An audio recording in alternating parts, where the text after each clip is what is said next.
순간에 하나님께서 우리의 피난처가 되시고 암탉이 병아리를 품듯이 날개를 펴실 것입니다. 그 날개 아래 숨어서 환난을 피하게 하시고 쉴만한 물가로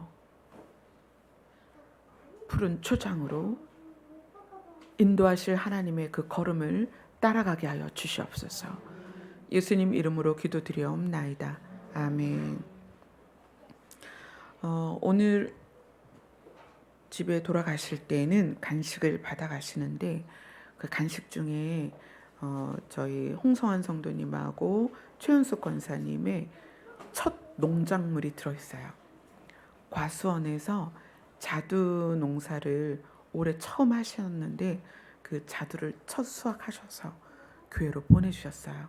그래서 간식 안에 들어있습니다. 이제까지 먹어보지 못했던 자두입니다. 네.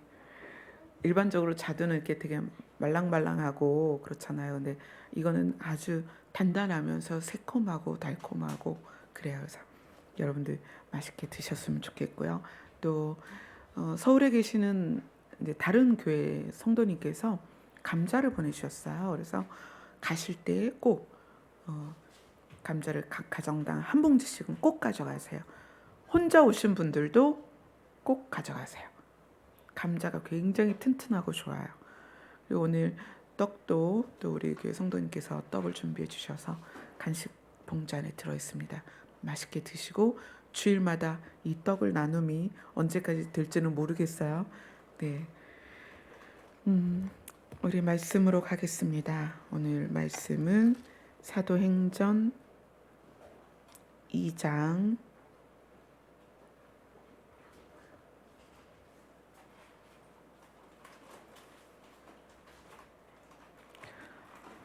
37절부터 42절까지입니다. 같이 읽겠습니다. 시작. 그들이 이 말을 듣고 마음에 찔려 베드로와 다른 사도들에게 물어 이르되 형제들아 우리가 어찌할꼬 하거늘 베드로가 이르되 너희가 회개하여 각각 예수 그리스도의 이름으로 세례를 받고 죄 사함을 받으라. 그리하면 성령의 선물을 받으리니 이 약속은 너희와 너희 자녀와 모든 먼데 사람 곧 주 우리 하나님이 얼마든지 부르시는 자들에게 하신 것이라 하고 또 여러 말로 확증하며 권하여 이르되 너희가 이 패역한 세대에서 구원을 받으라 하니 그 말을 받은 사람들은 세례를 받음에 이날에 신도의 수가 3,000이나 더하더라. 그들이 사도의 가르침을 받아 서로 교제하고 떡을 떼며 힘쓰더라. 아멘. 지난주에 이어서 베드로의 복음과 약속의 비밀이라는 말씀으로 함께 이 말씀을 보도록 하겠습니다. 우리가 지금 베드로라는 사람을 주인공으로 해서 굉장히 오랫동안 지금 말씀을 보고 있어요. 예수님을 부인했고 또 떠났고 사역까지 벌였던 베드로가 어느 순간에 많은 이스라엘 백성들 앞에서 이렇게 외칩니다. 형제들아, 내 말을 좀 들어봐라. 내가 너희들에게 할 말이 있다.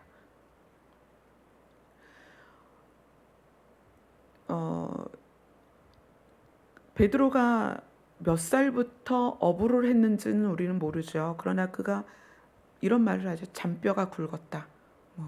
어린 시절부터 해서 물고기를 잡는 것이 그의 생업이었습니다. 그랬던 사람이 우리가 생업을 벌이기가 어렵잖아요. 근데 그랬던 사람이 그물과 배를 버리고 가족을 뒤로 하고 베드로가 예수님을 따라 나섰습니다. 그리고 예수님과 함께 별별 일을 다 경험했어요. 자기 스스로도 주인공이었죠. 물 위를 걸었으니까. 그냥 잔잔한 호수를 걸은 게 아니라 어두운 밤에, 그러니까 동트기 전 그 어두운 새벽에 파도치는 그 바다 위를 걸었다는 것을 여러분 한번 상상을 해보세요. 놀랍지 않아요? 얼마나 신기한 경험이에요. 자기 스스로도. 그랬던 베드로가 또 변화산상에서 예수님의 변화된 모습, 엘리야와 모세를 직접 자기의 눈으로 보았고, 그래서 그런 얘기를 했잖아요. 여기다 초막을 짓자. 우리 여기서 내려가지 말자. 이건 얼마나 놀라운 일이냐. 그랬던 베드로였습니다. 근데 그 베드로가 예수님이 십자가에 지시는 순간에 그 장면을 보면서 그 과거가 다 무너졌다는 얘기야. 보고 듣고 배우고 깨달은 것이 다 무너졌다는 거예요. 부활하신 예수님을 만났음에도 불구하고 그는 그물을 다시 잡았다는 얘기예요. 그물을. 원점으로 돌아온 거예요.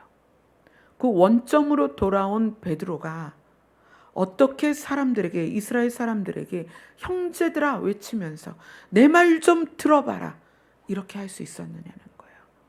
그래서 베드로의 설교가, 또 베드로의 외침이 우리에게 중요한 거예요. 우리는 살면서 많은 순간순간 낙심하고 좌절하고 믿음이 떨어지고 궤도에서 벗어나고 방향을 잃고 초점이 흐려지고 목회를 했었던, 또는 선교사를 했었던, 또는 교회에서 큰 일을 했었던 어떤 모든 상황에서도 갈 바를 모르는 상황이 우리 안에 있단 말이에요. 저희 남편도 사역을 시작을 할 때에는 확신이 있었어요. 하나님께서 나를 부르셨다. 그래서 그 어려운 환경에 아이들 둘을 졸말한 그렇게 둘째가 태어나서 막 세례 받을 때, 그게 2001년이었거든요. 그때 신학교를 가면서 사역을 시작을 했어요. 그러면서 한 해, 두 해 지나갔는데, 그때가 2001년이었는데 2007년, 2008년에 남편이 저에게 얘기를 했어요. 이 길이 맞냐? 2001년에 신학을 시작해서 그때 바로 전도사로 사역을 시작했는데 2008년에 이 길이 맞냐 내가?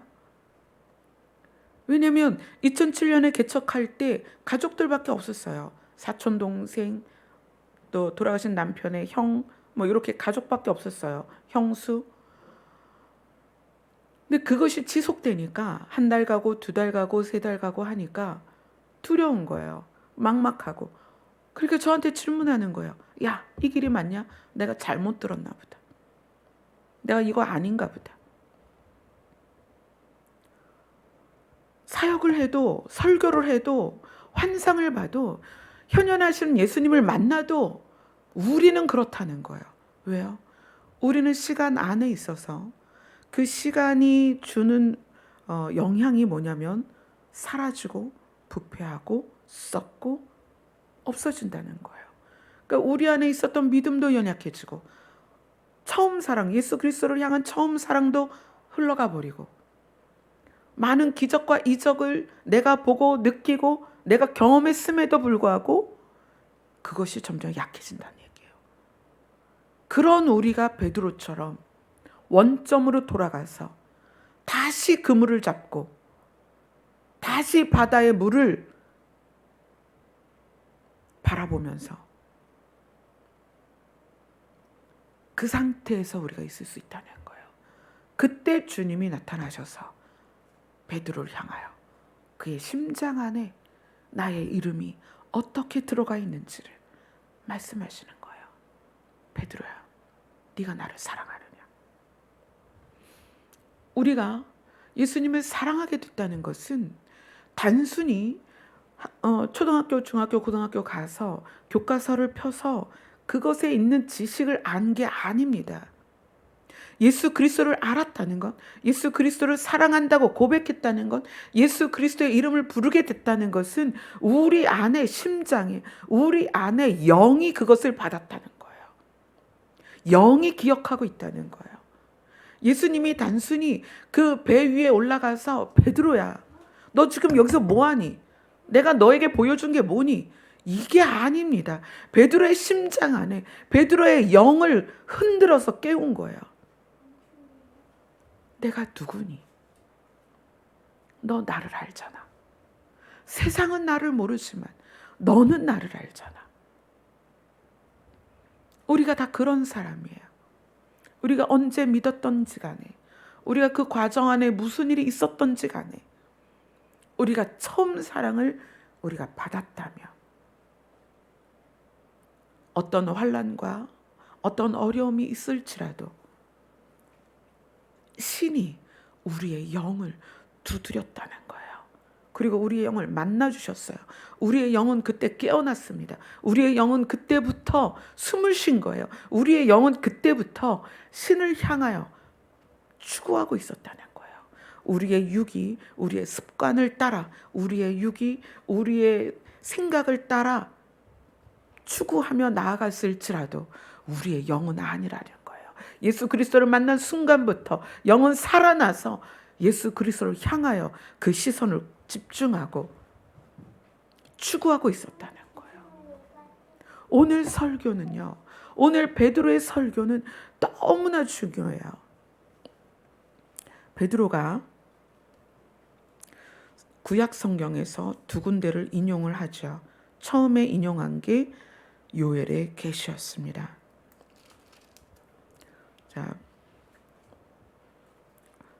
사도행전 2장 14절을 같이 읽겠습니다. 시작. 베드로가 11사도와 함께 서서 소리를 높여 이르되 유대인들과 예루살렘에 사는 모든 사람들아, 이 일을 너희로 알게 할 것이니 내 말에 귀를 기울이라. 그리고 나서 베드로가 인용한 것이 요엘서였습니다. 자, 17절 같이 읽겠습니다. 시작. 하나님이 말씀하시기를 말세 내가 내 영을 모든 육체에 부어주리니 너희의 자녀들은 예언할 것이요 너희의 젊은이들은 환상을 보고 너희의 늙은이들이 꿈을 꾸리라. 누가 말씀하셨냐? 하나님이 말씀하시기를. 자, 지금 회중이 누구냐면 베드로가 서서 부르짖는 그 회중이 누구냐면 이스라엘 사람이었다는 거예요. 유대인이었습니다. 절기를 지키려고 예루살렘에 모였다면 절기의 중요성을 알았다는 거예요. 절기가 누구로부터 출발했어요? 하나님으로부터 출발했기 때문에 여기에 모여있는 사람은 최소한은 하나님이 계획한 것과 뜻을 바라보는 사람들이라는 거예요. 절기 때문에 이곳에 모인 그들에게 무엇이라고 선포하기 시작하냐면 하나님이 말씀하시기를. 너희들이 여기에 왜 왔니? 너희들이 왜 유대인이냐? 하나님의 백성 아니냐? 그렇죠? 하나님의 백성 아니냐? 귀를 기울여라. 하나님이 말씀하시기를. 하나님이 말씀하시기를. 자, 그 다음에 18절부터 21절까지 같이 읽습니다. 시작. 그때 내가 내 영을 남종과 여종들에게 부어주리니 그들이 예언할 것이요 또 내가 위로 하늘에서는 기사를 아래로 땅에서는 징조를 베풀리니 곧 피와 불과 연기로다. 주의 크고 영화로운 날이 이르기 전에 해가 변하여 어두워지고 달이 변하여 피가 되리라. 누구든지 주의 이름을 부르는 자는 구원을 받으리라 하였느니라.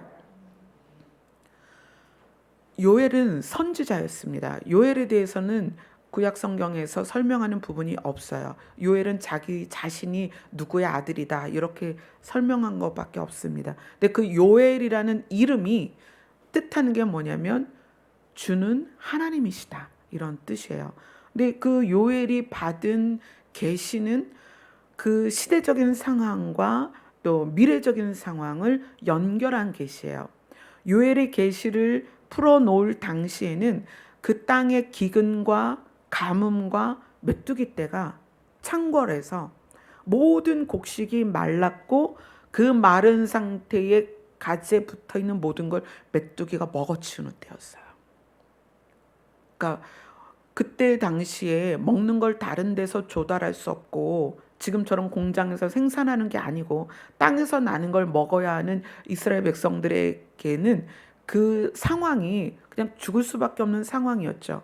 근데 요엘이 그 상황을 만난 그들에게 미래와 함께 겹쳐서 너희들이 정말 이렇게 죽을 수밖에 없는 때가 오는데 그때 너희들이 해야 될 것은 주의 이름을 부르는 것이다.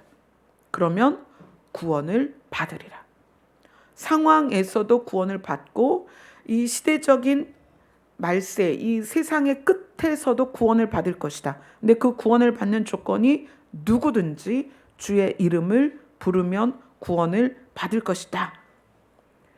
그렇게 요엘서를 인용한 베드로가 22절에서 이렇게 외칩니다.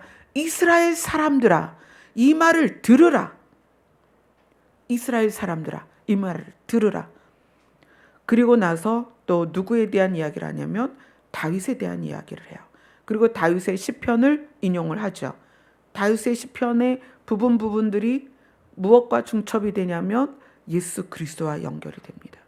다윗은 자기의 시편을 통해서 예수 그리스도를 계속 드러내요. 근데 요엘서는 베드로가 인용할 시점에서 몇 년 전에 쓰여졌냐면 거의 800년에서 900년 전에 쓰여진 책이에요. 그리고 시편은 쓰여진 기간을 거의 한 1000년으로 봐요.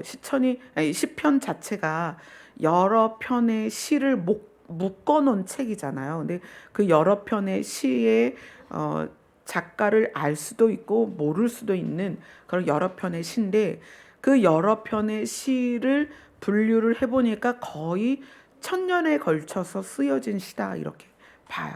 근데 그러면 이제 제일 빠른 걸로 따지면 15세기 정도 주전이죠.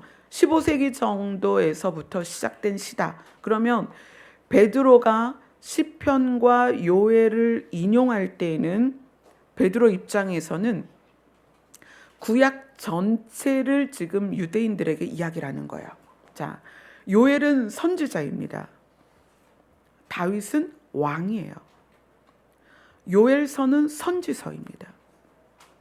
시편을 통해서는 다윗이라는 왕이 이스라엘 백성들에게 알려주고 싶은 내용이 함축돼서 들어있어요. 이 시편 안에. 그러니까 다윗 입장에서는 요엘서라는 계시를 가지고 또 다윗의 시편으로 설명을 하는 거예요. 어떻게 설명하느냐? 봐라, 누구든지 주의 이름을 부르는 자는 구원을 받을 거라고 했는데 다윗은 그것을 환상으로 봤다. 하나님께서 메시아가 오실 건데 그 메시아가 어떻게 이 땅에서 사역을 하실 것인지, 어떻게 죽을 것인지, 어떻게 살아날 것인지를 다윗이 증명했다, 시로. 이것을 베드로가 지금 이야기를 하고 있습니다. 요엘의 그 요엘서가 약속이라면 시편은 약속의 증거입니다. 약속의 증거. 그것을 베드로가 인용해서 이야기를 하고 그리고 33절입니다. 같이 읽겠습니다. 시작. 하나님이 오른손으로 예수를 높이심에 그가 약속하신 성령을 아버지께 받아서 너희가 보고 듣는 이것을 부어 주셨느니라. 요엘서의 계시와 다윗의 시편이 하나님에 의해서 이루어졌다. 어떻게? 예수를 높이셨다. 십자가에선 죽으신 것 같지만 부활하셔서 승천하셨다. 살아나셔서 하늘 보좌로 올라가셨다. 이루어졌다. 이것을 베드로가 이야기를 합니다. 그리고 이 사건에 대해서 너희들이 누구냐? 그 메시아를 죽였다라고 이야기를 하는 거예요. 그러니까 이 베드로의 복음은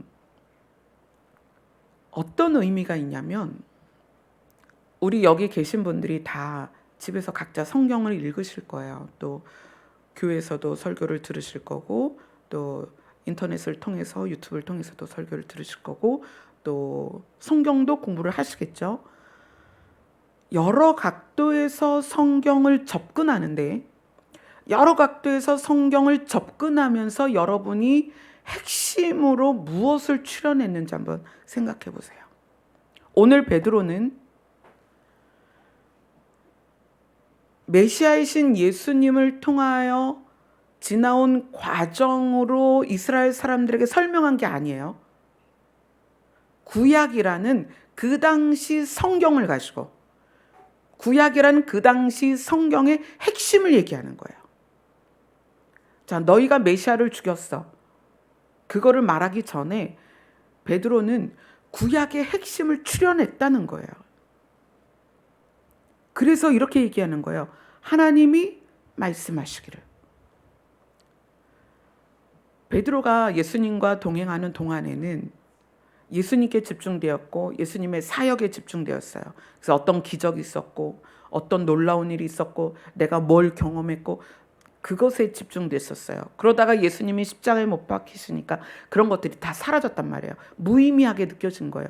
예수님이 잡혀갈 때 이미 그가 경험한 건 무의미하게 느껴진 거예요. 그러나 베드로가 어느 순간에 완전히 구약을 꿰뚫어서 결론을 내렸다는 거예요. 그리고 이스라엘 백성들에게 구약 성경의 결론, 그 핵심을 선포하는 거예요. 구약 성경에 많은 선지자들이 와서 우리에게 부르짖은 게 뭔 줄 아니? 환란이 있을 것인데 그때 주의 이름을 불러라. 그러면 어떻게 될 것이다? 구원받을 것이다. 이것이 성경의 핵심이라는 거예요. 자, 이것은 다시 말하면 생명에 관하여 베드로가 깨달은 거예요. 예수님이 부활하셔서 승천하시는 걸 보고 그의 눈앞에서 하늘로 올려지는 예수님을 보고 그리고 예루살렘 성전에 앉아서 기도하면서 주의 성령을 기다렸다가 그 성령께서 그에게 임하셔서 가르치신 게 뭐냐면 생명이라는 거예요. 너희의 생명의 주관자는 하나님이시다. 에덴에서부터 지금까지 생명의 주관자는 하나님이시다. 그래서 주의 이름을 부르라는 거예요. 생명의 주관자이기 때문에 생명을 주실 수 있기 때문에 그 이름을 불러야 산다는 거예요. 주의 이름을 부르는 자는 구원을 얻을 것이다. 요엘이 그것을 쓸 때가 그때였어요. 가뭄과 기근 때문에 곡식이 없는 데다가 그나마 나 있는 것도 메뚜기가 싹 먹어치운 상태로 그들이 어떻게 봄과 여름과 가을과 겨울을 지나갈 수 있겠냐는 거예요. 죽을 수밖에 없는 상황이었죠. 그때 요엘은 그들에게 주의 이름을 불러라. 그가 구원하실 것이다. 마찬가지로 그가 미래의 환상을 본 거예요. 불과 피와 해가 변하여 어두워지고 달이 변하는 그 마지막 때를 보고 그것을 본 요엘이 메뚜기가 먹어치운 황량한 들판에 서 있는 이스라엘 사람들에게 외치는 거예요. 이런 날이 올 것인데 그때도 생명의 주관자인 주의 이름을 불러라. 그가 구원하실 것이다. 베드로가 그걸 깨달았다는 거예요. 그것을. 물 위를 걷다가 그가 빠졌습니다. 예수님이 뭐라고 그러죠? 믿음이 적은 자요. 왜 의심하였느냐? 뭐에 대한 의심일까요? 생명에 대한 의심이에요. 예수 그리스도를 바라보고 그냥 갔으면 물에 안 빠졌죠. 그러나 바다를 보니까 두려운 거예요. 그 두려움이 뭐죠? 생명에 대한 두려움인 거예요. 아, 내가 죽을 수도 있겠구나. 그래서 물에 빠지는 거예요. 왜 예수님을 부인했죠? 생명에 대한 두려움입니다. 나도 같이 잡혀가면 예수님처럼 십자가에 못 박히겠구나. 죽겠구나. 나 예수님 모른다고 해야지. 뭐에 대한 두려움이에요? 자기 생명을 잃는 것에 대한 두려움이에요. 베드로는 예수님이 부활하시고 승천하시는 모습을 보고 생명의 주관자에 대해서 확실하게 깨닫습니다. 그리고 외치는 거예요. 요엘이 왜 선지서에서 그렇게 말했는지 아니? 왜 주의 이름을 부르는 자가 구원을 얻느냐? 생명의 주관자가 하나님이시다. 그리고 그 하나님이 예수님이다. 오늘 그걸 얘기하는 거예요. 베드로의 설교의 핵심이 그것입니다. 주의 이름을 부르는 자는 구원을 받는다. 왜냐하면 주는 생명의 주관자다. 그리고 그 주가 누구냐? 다윗이 얘기했던 주다. 누구냐? 예수 그리스도다. 아멘. 자, 36절을 사도행전 2장 36절을 같이 읽겠습니다. 시작. 그런즉 이스라엘 온 집은 확실히 알지니 너희가 십자가에 못 박은 이 예수를 하나님이 주와 그리스도가 되게 하셨느니라 하니라. 그래서 사람들이 이 말을 듣고 마음에 찔린 거예요. 큰일 났다. 이걸 어떻게 하면 좋으니? 우리가 하나님을 죽였다. 단순히 사람 하나 죽인 게 문제가 아니라 우리가 하나님을 죽였다. 베드로의 설교의 핵심은 하나님이 너희를 살릴 거다. 그 하나님이 예수님이다. 그거예요. 세상이 어떻게 찔림을 받느냐? 이 복음이 전해져야 합니다. 어떻게 세상을 바꿀 수 있느냐? 어떻게 세상이 회개하고 하나님께 오게 할 수 있느냐? 교회는 이걸 선포해야 되는 거예요. 하나님이 생명의 주관자다. 하나님만이 당신을 살릴 수 있다. 그 하나님이 예수님이다. 교회가 부르짖을 복음은 이것뿐입니다. 교회는 이것을 위해서 존재합니다. 설교자는 이것을 설교해야 되는 거예요. 설교자가 설교해야 될 핵심을 오늘 베드로가 설교를 했고 그것 때문에 세상이 두려워 떨고 찔림을 받았다는 거예요. 오늘 이 베드로의 설교 중에 굉장히 중요한 부분이 있어요. 그게 뭐냐면 사도행전 2장 33절하고 39절에서 동일하게 나오는 단어가 있습니다. 한번 찾아보세요.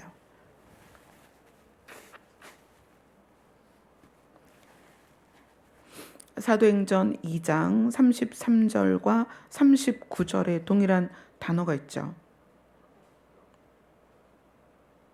네, 누가 먼저 얘기하셨어요? 약속이요, 약속.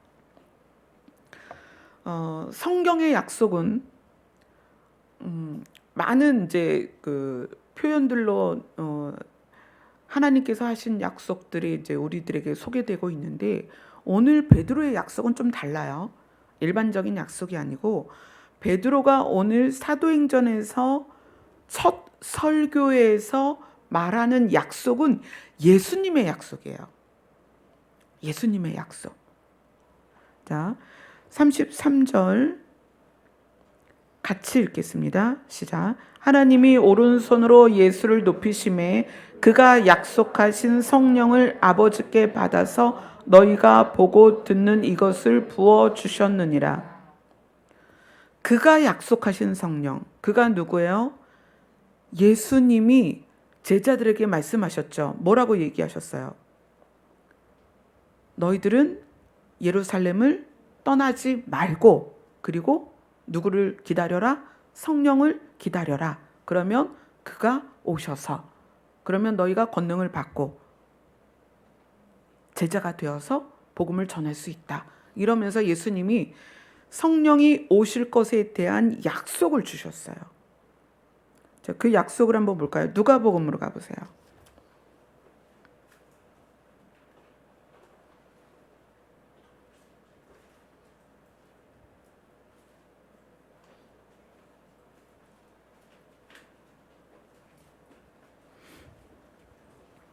자, 누가복음 24장입니다.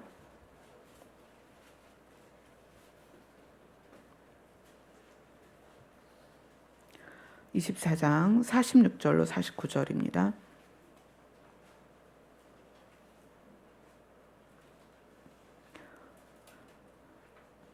(46절로 49절은) 예수님이 제자들에게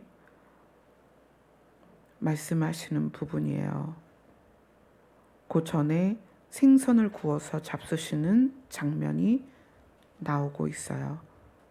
그리고 45절에서는 그들의 마음을 열어 이렇게 표현하죠. 성경을 깨닫게 하시고, 그다음에 뭐라고 말씀하셨는지 46절부터 49절 시작. 이같이 그리스도가 고난을 받고 제3일 죽은 자 가운데서 살아날 것과 또 그의 이름으로 죄사함을 받게 하는 회개가 예루살렘에서 시작하여 모든 족속에게 전파될 것이 기록되었으니 너희는 이 모든 일의 증인이라. 볼지어다 내가 내 아버지께서 약속하신 것을 너희에게 보내리니 너희는 위로부터 능력으로 입힐 때까지 이 상에 머물라 하시니라. 예수님이 제자들에게 내 아버지께서 약속하신 것을 너희에게 보내겠다. 내가 가서. 이건 예수님이 제자들에게 하신 약속이죠. 그리고 너희는 위로부터 능력이 입혀질 것이니까 이 성에 머물러라. 자, 누가복음 24장은 이따가 다시 한번 볼 거예요. 자, 예수님의 약속을 지금 33절에도 이야기하고 사도행전 2장 39절에도 이야기를 해요. 사도행전 2장으로 가서 38절부터 39절을 읽겠습니다. 시작. 베드로가 이르되 너희가 회개하여 각각 예수 그리스도의 이름으로 세례를 받고 죄 사함을 받으라. 그리하면 성령의 선물을 받으리니 이 약속은 너희와 너희 자녀와 모든 먼데 사람 곧 주 우리 하나님이 얼마든지 부르시는 자들에게 하신 것이라 하고.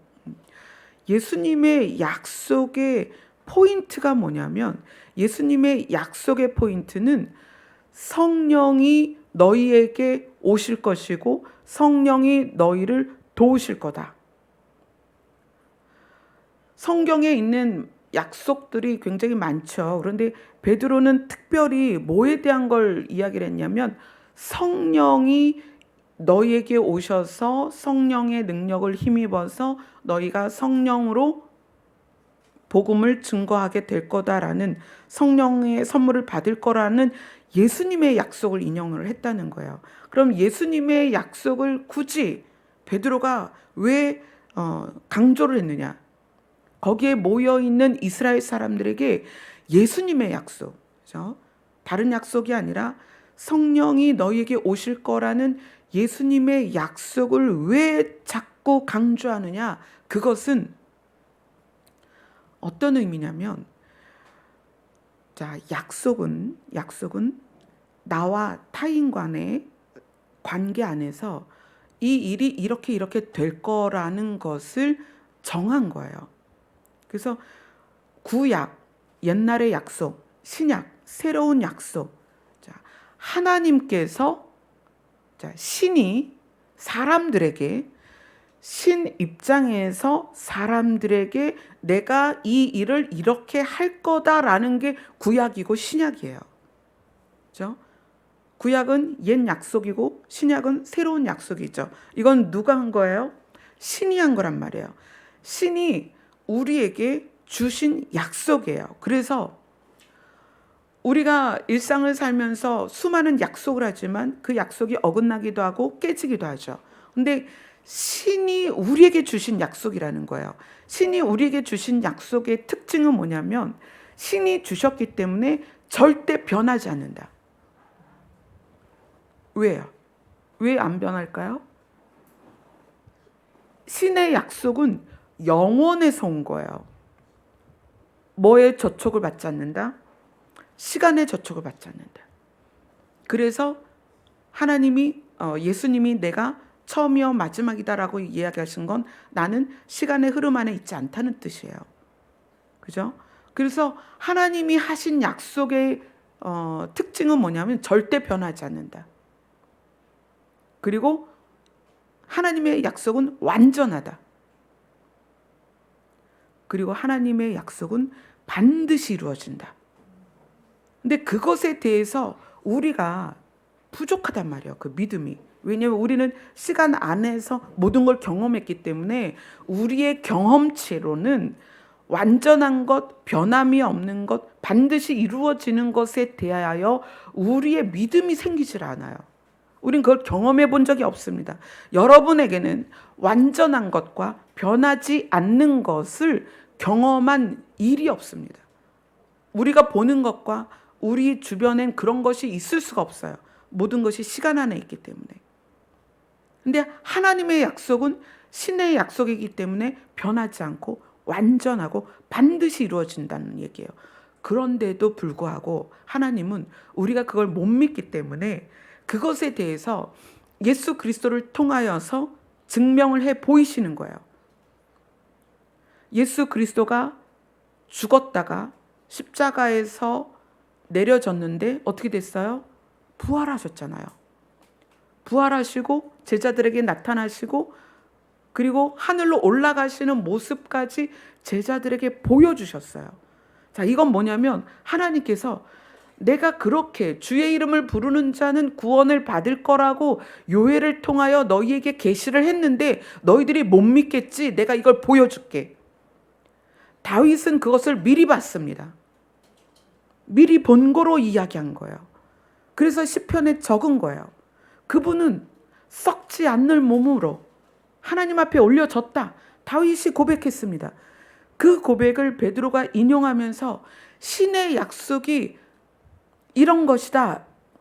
근데 그것을 예수님의 약속으로 왜 끌어왔냐면 사람들이 그것을 이룰 수 있는, 그러니까 그 약속을 붙잡을 수 있는 믿음이 없기 때문에. 사람은 시간 안에 있어서 영원한 걸 이해를 못해요. 그래서 예수님이 약속을 뭘 해주신 거예요? 하나님의 영을 너희에게 보내주겠다. 성령을 너희에게 보내주겠다. 그 하나님의 영이, 성령이 너희 안에 임하시면 내 이 말을 다 알게 할 것이다. 다 기억나게 할 것이다. 다 깨닫게 될 것이다. 베드로가 이스라엘 사람들 앞에서 내 말을 들으라. 내가 알게 된 것을 너희에게 말할 것인데 내 말을 들으라 라고 이야기한 것은 베드로가 예루살렘 성전에서 주의 오심, 그 성령의 오심을 기다리다가 성령을 받고 성령께서 그 안에서 확장돼서 베드로의 영을, 하나님의 영이 만나 주신 거예요. 강력하게 만나 주셔서 그동안 그가 유대인으로서 들었던 모든 구약의 말씀이 무슨 뜻인지, 그러니까 하나님이 사람들에게 말하고자 하는 게 무엇인지, 신이 사람들에게 말하고자 하는 것이 무엇인지를 꿰뚫어 알게 된 거예요. 그래서 그 핵심을 말하는 거예요. 얘들아, 신이 우리에게 원하는 것은 소를 잡아라, 뭐 양을 잡아라, 뭐 가로를 들여라, 이게 중요한 게 아니야. 너희들의 율법의 하나에서 10가지 다 지키려고 노력하는데 왜 그런 줄 아니? 신이 사람들에게 말하고자 하는 것은 생명의 주관자가 하나님이라는 거야. 주의 이름을 부르는 자는 구원을 얻을 것이다. 어떤 상황에서도 주의 이름을 부르는 자는 구원을 얻을 것이다. 근데 그것을 실제로 너희에게 보여주려고 예수님을 보내신 거야. 그분이 하나님이야. 그리고 예수님의 약속이 뭐냐면, 그런데도 불구하고 너희들이 그 믿음을 유지할 수가 없기 때문에. 그렇잖아요. 자, 생각해 보세요. 우리의 지식은, 우리의 생각은, 우리의 마음은 뭐의 영향을 받냐면 시간의 영향을 받는 거예요. 그래서 아무리 뚜렷이 본 것도 잊혀지고, 아무리 크게 감동해도 그 감동이 사라진단 말이에요. 아무리 놀라운 광경도 시간이 지나면 밋밋해져요. 내 마음이 무뎌진단 말이에요. 그런 우리가 신의 약속을 붙잡을 수 없기 때문에, 주의 이름을 부르는 자는 구원을 얻을 것이다 라는 그 신의 약속을 붙잡을 수 없기 때문에 예수님이 다른 약속을 주셨는데, 그게 뭐냐면 하나님의 영이 너희에게 오실 것이고 그분이 너를 도울 것이다. 하나님의 영이 너희를 도울 것이다. 그게 예수님의 약속이라는 거예요. 하나님의 약속을 완성시키는 것이 예수님의 약속이라는 거예요. 그것을 듣고 그 앞에 있었던 많은 이스라엘 사람들이 어떻게 했다? 세례를 받고 신도의 수가 3,000이나 더하더라. 베드로가 이야기합니다. 이 패역한 세대에서 하나님을 모르고 예수님을 부인하는 이 악한 세대에서 구원을 받으라. 그랬더니 그들이 세례를 받고 신도의 수가 3,000이나 더하더라. 자, 그러면 신의 뜻, 사람을 살리는 것이 하나님의 뜻이고 소원이다. 하나님의 약속이다. 이것을 깨달은 사람들의 삶이 어떠냐는 거예요. 자, 보세요. 여러분들이 여기에 와 있는 이유는 하나님을 알고 예수님을 알기 때문에 와 있어요. 심지어 지금이 마지막 때이고 주의 오심이 가깝다는 걸 알고 여기 계신 거예요. 지금 베드로 앞에 있는 사람들하고는 여러분 차원이 달라요. 베드로 앞에 있던 사람들은 예수님이 메시아인 줄 모르고 죽였던 사람들이고요. 우리는 예수님이 메시아이고 하나님이시고 이제 때가 가까이 왔고 주의 오심이 가까이 왔다는 걸 깨달은 우리란 말이에요. 그런데 메시아를 죽였던 그 사람이, 그 이스라엘 사람들이 주의 이름을 부르면 구원을 얻게 된다는 것이 믿어졌을 때, 예수님의 약속이 믿어졌을 때 어떻게 살았느냐는 거예요. 그 모습이 오늘 본문에 나옵니다. 42절입니다. 사도행전 2장 42절 같이 읽겠습니다. 시작. 그들이 사도의 가르침을 받아 서로 교제하고 떡을 떼며 오로지 기도하기를 힘쓰니라. 사도의 가르침을 받아 서로 교제하고 떡을 떼면은 이 떡을 떼면은 이 다음에 또 나오는데, 떡을 뗀다는 것은 음식을 나눈다는 의미가 아니고 성찬을 했다는 얘기예요. 서로 떡을 떼며, 집에서 서로 떡을 떼며 예수님을 기억했다는 거예요. 예수님을 기념한 거예요. 그건 제자들이 알려줬겠죠. 예수님이 죽으시기 전에 이렇게 알려주셨다. 떡이 내 살이고 포도주가 내 피다. 너희들이 나를 늘 기억해라. 자, 우리에게는 이 장면이 낯설죠. 왜냐하면 우리는 밥을 먹으니까. 근데 이 사람들은 늘 빵을 먹습니다. 곁들이는 음료가 포도주예요. 그럼 그들이 빵과 음료인 포도주를 먹는 시간 누구를 기억했겠어요? 예수님을 기억했다는 거예요. 우리는 이것이 1년에 몇 번 있는 행사입니다. 부활주일이나 감사주일에 이걸 하죠. 그러나 그 당시에 그들은 주식이 빵이에요. 그럼 그들이 주식의 빵을 뜯으면서 주된 음료인 포도주를 마시면서 누구를 생각했겠어요? 자기들이 죽인 예수를 생각했다는 거예요. 자기들이 죽인 예수의 살을 먹으면서, 자기들이 죽인 예수의 피를 마시면서 뭘 했겠어요? 구원을 향한 주의 이름을 불렀겠죠. 거기에 보니까 오로지 기도하기를 힘쓰니라. 그들의 삶을 쭉 풀어놓은 게 그 다음에 나옵니다. 43절부터 47절이에요. 같이 읽겠습니다. 시작. 사람마다 두려워하는데 사도들로 말미암아 기사와 표적이 많이 나타나니 믿는 사람이 다 함께 있어 모든 물건을 서로 통용하고 또 재산과 소유를 팔아 각 사람의 필요를 따라 나누어 주며 날마다 마음을 같이하여 성전에 모이기를 힘쓰고 집에서 떡을 떼며 기쁨과 순전한 마음으로 음식을 먹고 하나님을 찬미하며 또 온 백성에게 칭송을 받으니 주께서 구원받는 사람을 날마다 더하게 하시니라. 사람마다 두려워하는데 이 부분은 어떤 표현이냐면 이 공동체 안에 있는 사람들이 아니라 즉 이 일련의 사건을 외부에서 보고 있는 거예요. 그러니까 복음을 베드로의 설교를 듣고 세례를 받고 3천 명의 신도가 늘었다고 그랬잖아요. 그러면 그 전에 이미 주를 따랐던 사람들도 있고 근데 그들의 모습이 놀랍게 변한 거예요. 이때 정치적인 상황이 굉장히 어려운 때잖아요.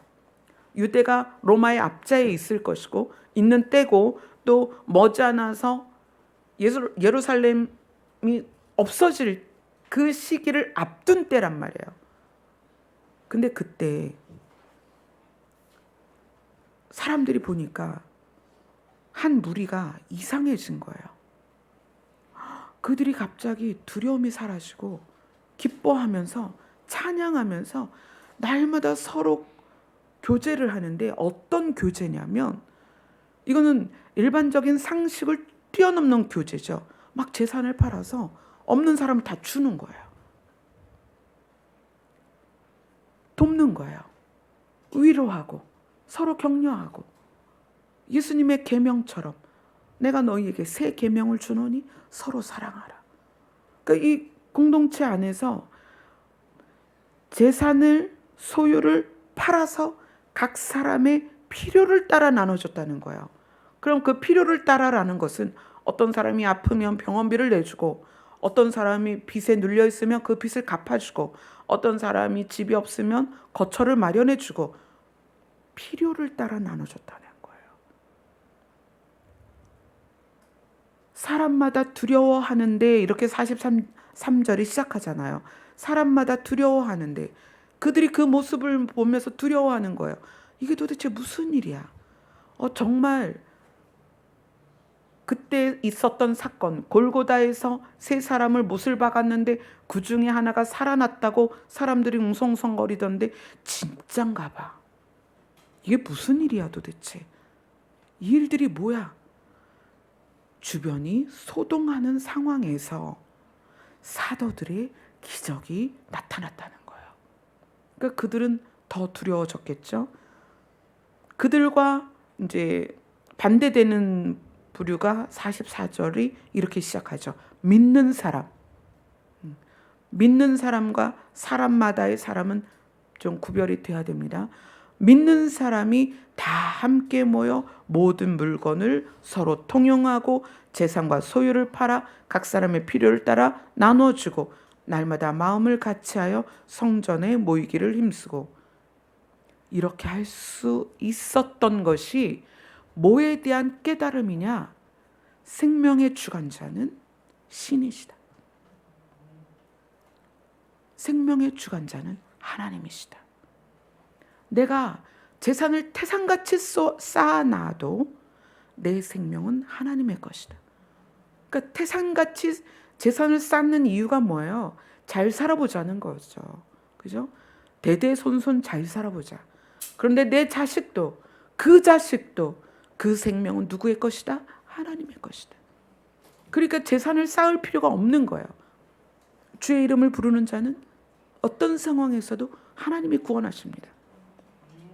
이게 깨달아지니까 재산에 대한 소유의 의미를 잃어버리는 거죠. 그래서 나눠주는 거예요. 같이 쓰는 것입니다. 그리고 성전에 모이기를 힘쓰고 집에서 떡을 떼며 집에서 음식을 먹을 때마다 누구를? 예수님을 기념하면서 기쁨과 순전한 마음으로 음식을 먹고 하나님을 찬미하고 온 백성에게 칭송을 받는 것. 이것이 신이 계신 것과 신이 사람의 생명을 주관하시는 것과 신의 이름을 부르면 구원받는 것을 깨달은 사람의 모습입니다.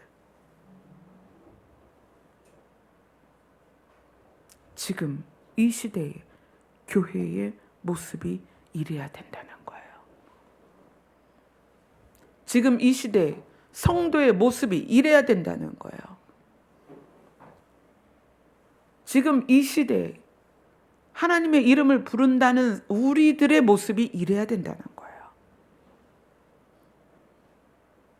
단순히 사도들의 기적이 나타나니까 와 신기하다 그게 아니라 베드로의 설교의 핵심, 생명의 주관자는 하나님이시다. 주의 이름을 부르는 자는 구원을 받는다. 이것을 우리 힘으로가 아니라 예수님이 약속하신 성령께서 그 일을 우리에게 도우셔서 우리가 그렇게 구원을 받는다라는 것을 깨달은 사람들이 그 기쁨으로 이렇게 산다는 거예요.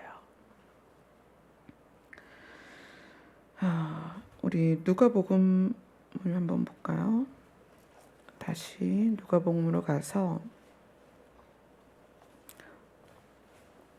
누가복음 24장 마지막 부분 50절부터 53절까지입니다.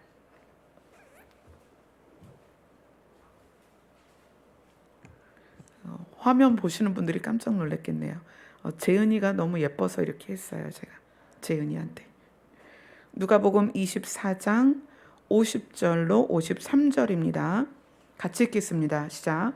예수께서 그들을 데리고 베다니 앞까지 나가사 손을 들어 그들에게 축복하시더니 축복하실 때에 그들을 떠나 하늘로 올려주시니 그들이 그에게 경배하고 큰 기쁨으로 예루살렘에 돌아가 늘 성전에서 하나님을 찬송하니라. 아멘. 십자가에서 죽으신 줄만 알았던 예수님이 부활하신 것까지 봤어요. 제자들이 부활하신 예수님을 봤어요. 같이 생선도 먹었어요. 그런데 그때까지도 못 느꼈던 게 뭐냐면 그분이 진짜 하나님이다라는 걸 그때까지도 못 느꼈던 거예요. 정말 신비로운 일을 경험하는 상황에서 그들이 예수님에 대하여 완전한 믿음이 생긴 건 이 장면이에요. 예수님이 그들에게 축복하시고 그 다음에 어떻게 하늘로 올려지시니 그 장면을 본 거예요. 제자들이. 그것을 보고 예수님께 경배하고 어떻게 큰 기쁨으로 예루살렘으로 돌아가서 그 다음에 뭘 기억하죠? 예수님의 약속. 예수님의 약속이 뭐예요? 성령이 너희에게 임하실 것이다. 그러니까 그 예수님의 약속을 가지고 성전에서 하나님을 찬송하더라. 아멘. 여러분이 생명의 주관자가 하나님이신 것과 예수님의 약속대로 성령이 우리에게 임하여 계셔서 그 성령이 우리를 주관하시면 우리 안에 어떤 일이 있다? 늘 하나님을 찬송하게 된다. 늘 성전에서 하나님을 찬송하니라. 이것이 누가복음의 마지막 구절입니다. 누가라는 사람이 자기의 글 중에 마지막 글을 이렇게 쓴 거예요. 늘 성전에서 하나님을 찬송하니라. 자, 이제 우리가 이제까지 경험하지 못했던 일들을 경험하고 있습니다. 교회는 정식 예배 외에는 어떤 모임도 가질 수가 없어요. 신방도 안 되고 또 세미나, 기도회, 아무것도 셀 모임, 구역 모임 아무것도 할 수 없습니다.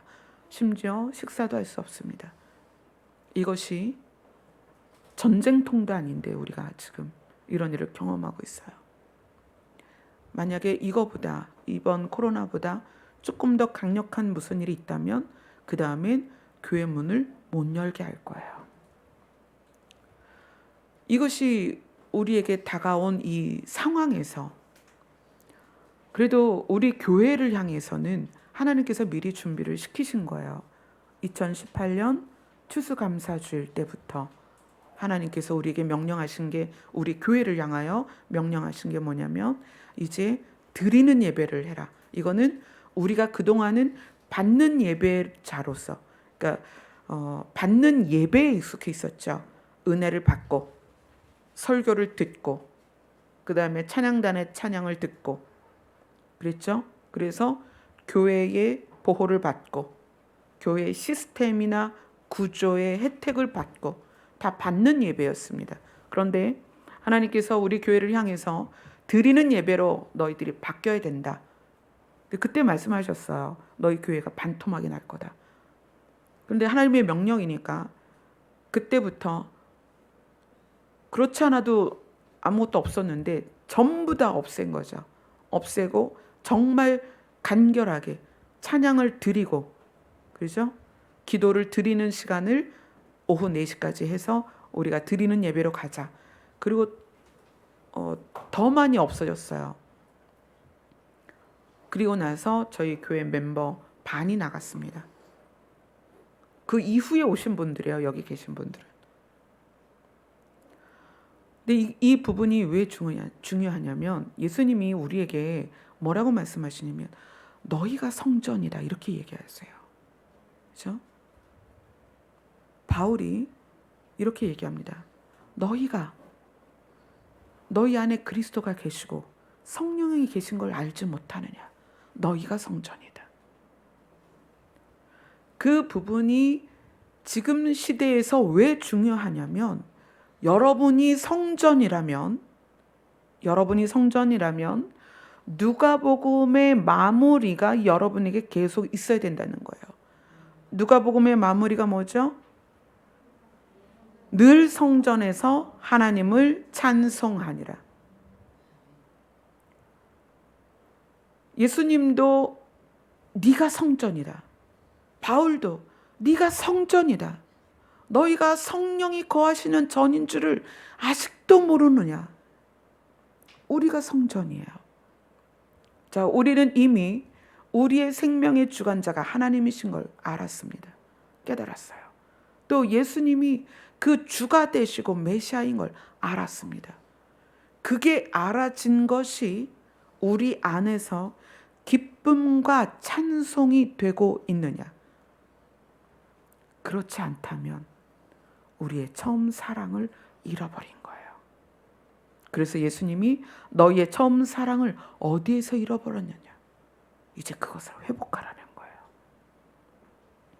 우리에게는 이제 시간이 남아 있습니다. 시간이 남아 있다는 것은 지금 이 시간에 이것을 듣고 있고 우리가 그 예수님의 오심이 언제 오실지 모르고 우리가 또 개인적으로 언제 죽을지 모르는 상황에서 아직 안 죽었잖아요. 그죠? 아직 주님이 안 오셨고 아직 안 죽었어요. 그럼 우리에게 무슨 기회가 있냐면 주의 이름을 부를 기회가 있는 거예요. 아멘. 주의 이름을 부르세요. 여러분이 처음 사랑을 잃었다면 그것을 회복시켜 주십니다. 여러분이 세상을 향하여 두려운 마음이 있다면 그것은 우리의 믿음이 아직 작은 거예요. 생명의 주관자가 되시는 하나님에 대한 약속이 아직도 우리에겐 확실치 않은 거예요. 그럼 이 상황에서 어떻게 해야 돼요? 주의 이름을 불러야 되는 거예요. 그래서 그 주의 이름을 부르는 것이 성령으로 하여금 우리 영을 강화시켜서 누구를 보게끔? 하나님을 보게끔 하고 그 상황이 어떤 상태로 드러나냐면 늘 성전에서 찬송하는 모습이 나온다는 거예요. 기뻐하고 감사하고 평안하고 내 안이 그렇게 되니까 이게 밖으로 흘러가죠. 어떻게? 타인들에게 부드럽고 따뜻하고 여유가 있고 베풀고 행동을 교정해서 마음이 바뀌는 게 아니에요. 우리의 마음이 바뀌면 행동이 저절로 교정이 되는 거죠. 오늘 베드로의 설교는 너무나 중요한 거예요. 그리고 베드로가 가져온 것이 예수님의 약속이에요. 왜 예수님의 약속이 중요한가? 하나님의 약속을 하나님이 증거로 우리에게 미리 보여주셨고 그 다음에 하나님이 우리를 도우셔서 약속이 이루어질 때까지 우리를 인도하신다는 거예요. 너희의 힘으로는 할 수 없다. 왜냐하면 우리는 우리의 기억과, 그렇죠? 우리는 기억에 의해서 살아갑니다. 기억에 의해서 메모리된 것을 늘 꺼내죠. 그래서 타인에 대해서도 기억된 것 때문에 누구에 대하여 평가하거나 또 누구를 싫어하거나 미워하거나. 근데 사실 그건 과거거든요. 그죠? 오늘 그는 예전의 그가 아닐 수 있어요. 그럼에도 불구하고 우리는 뭐에 의해서? 과거에 의해서 사람을 판단합니다. 기억 때문에. 기억에 의해서 그 사람을 미워하거나 싫어하거나 꺼리거나 판단하거나 멸시한단 말이에요. 그게 우리입니다. 그러나 하나님은 기억에 의존하지 않으세요. 신의 약속이 영원에서 출발했기 때문에 신의 약속은 기억에 의존되지 않습니다. 그래서 그게 놀라운 약속이라는 거예요. 완전하고 변하지 않고 반드시 이루어진다. 그게 신의 약속이에요. 신이 여러분에게 무엇을 약속했는지 한 주간 기억하시길 바랍니다. 하나님은 우리처럼 기억이나 감정에 의존하지 않으세요. 하나님은 그런 것과 상관이 없습니다. 그래서 하나님의 약속은 우리가 어떠한 상태에 있든지 그 약속을 기억해서 그 약속을 붙잡으면 성령께서 도우십니다. 아멘. 아멘. 오늘 말씀으로 다음 주까지 한 주간이 더 갈지 모르겠네요. 우리가 지난주, 이번 주 이 베드로의 설교는 우리에게 굉장히 중요한 부분이에요. 그래서 혹시 다음 주에 오늘 미처 못한 부분을 보완을 할 수도 있을 것 같습니다. 우리 찬양합시다.